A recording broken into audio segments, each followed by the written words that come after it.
Okay.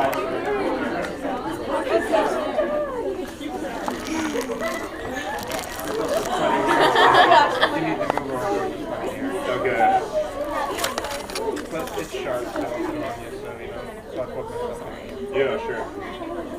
That's why I wear the shirt. Wow, that's a trick. I haven't been this close to him before. I know! A video, I know. Wait, which part? There's no John Green. It's John Green. Yeah, I am gonna move. Am I okay to stand with the camera? Good, because I hate sitting, so. That's why you have steel for you if you want more. Okay, no, that's great. That's perfect. Thanks. Okay. I have to use both. Well, because I don't think they can hear you over there. Okay, hi back there. Okay.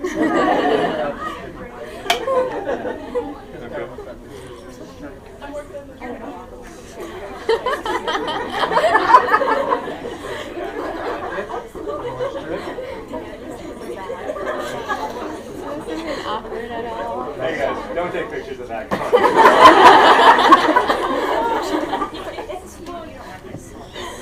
No, I don't need to stand. Yeah, jump around. I gotta make sure I sent that tweet. Okay. You did. I did? You Thanks. did. Does the link work? Can you check the link? He's going to check that level. Okay. This is still not the show. This is just the part where we're getting ready for the show. Yeah. Yeah. Are you ready? Okay. Do you know where I need to stand in the middle? I'll get out of the way. I can't walk that way. I have a tail now. So you go over there, and then the camera will be surprised when I show up. Hi, everyone. How are you all doing tonight? Good. All right, thanks for coming to Borders in LaGrange for tonight's event and webcast with John Green. Has anyone read any of his books? No. Not at all? Okay. Not which really. one's your favorite? Wow! Well, he's not Poor gonna talk- Catherine. Catherine! Well, I got news for you. I don't think he's going to talk about any of them tonight.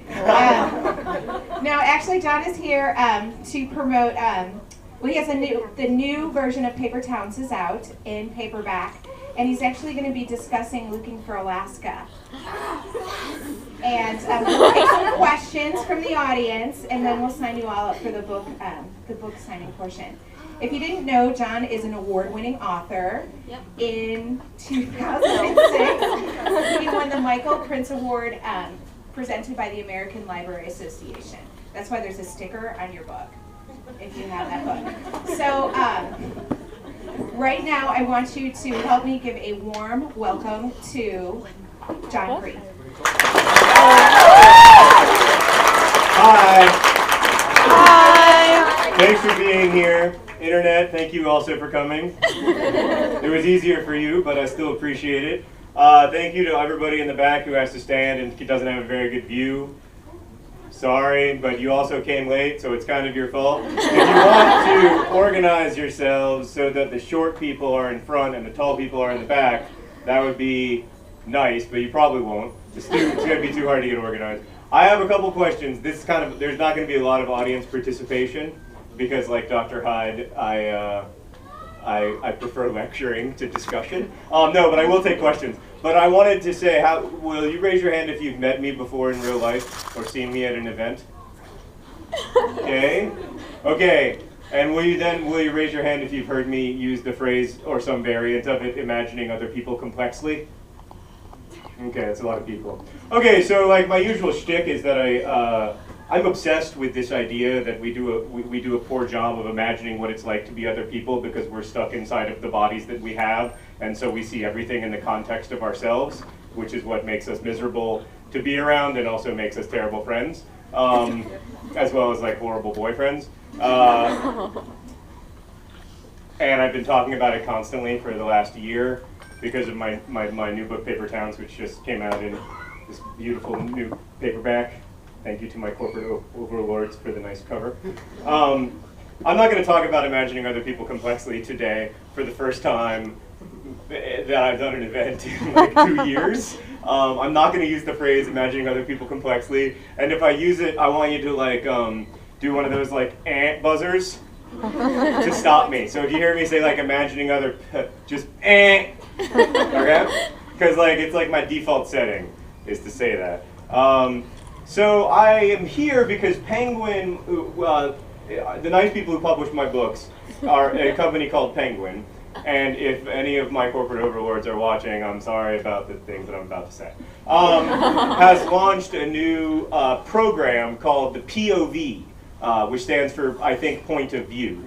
I don't know, yeah, it's a cool name. I don't know what it means, but I like it. And Looking for Alaska is part of this program, along with several other books that are first-person narratives that are kind of like edgy, I guess, supposedly, including 13 Reasons Why by Jay Asher, Speak by Laurie Haltz Anderson, which is a modern classic, sort of great novel of young adult literature, and several new books, several of which are really good. If you're interested in reading a book that isn't written by me, there's a great book, If I Stay, is a good example of what the POV program is all about.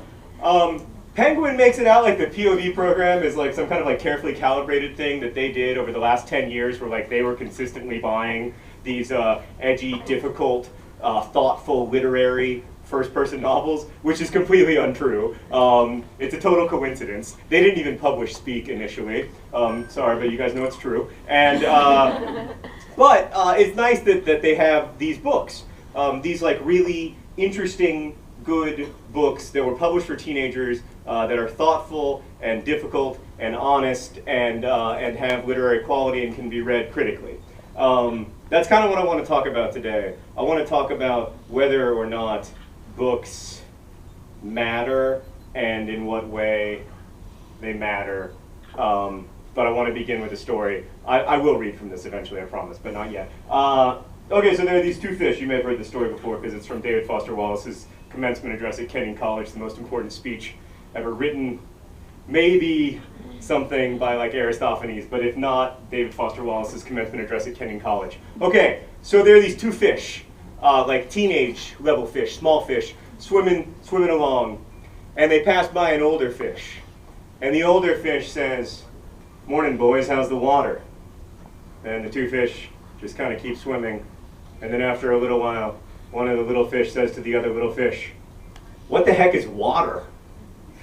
You know, because fish don't know what water is. It's all they've been in. It's like if we had a word for what we're in, and some old person was describing the world that way, and we were like, what the heck is, let's make up a word for it. Does anyone have a suggestion? Yes? World? Well, but it's not just the world, it's like the, it's not like the planet. It's the entire like ecosystem and the weird mix of oxygen that we have. The what? Sploosh. The sploosh, thank you. So if someone was like, "Morning, boys, how's the sploosh?" And then you and I were like walking past and we were like, what the heck is that guy's problem? What is sploosh? This is water. And to the fish, the water is water. And you don't know that it's water unless you're paying attention. I would submit to you that the most important thing that books can do, and the thing that I try to do in my books, is to help you and me think about what to think about. Not how to think, not whether to think, but what to think about. Okay, this is the second audience participation portion of the program. This is a no judgment zone, okay? The camera is only on me, it can't see you, so you will not be humiliated. Serious question, don't lie, because if you lie, I will call on you and you will be embarrassed. Raise your hand if you can quote a line from Shakespeare other than like something from Romeo or Juliet or to be or not to be, hoobity hoobity. So in the neighborhood of like 1/23 of the audience. Well, you have an advantage. Adulthood is a huge advantage on this front. Okay. Raise your hand if you know what Kanye West said to Taylor Swift at the MTV Video Music Awards. I really love you people who don't know. You guys are my favorite people here. You're probably lying. No. But even so, you're my favorite.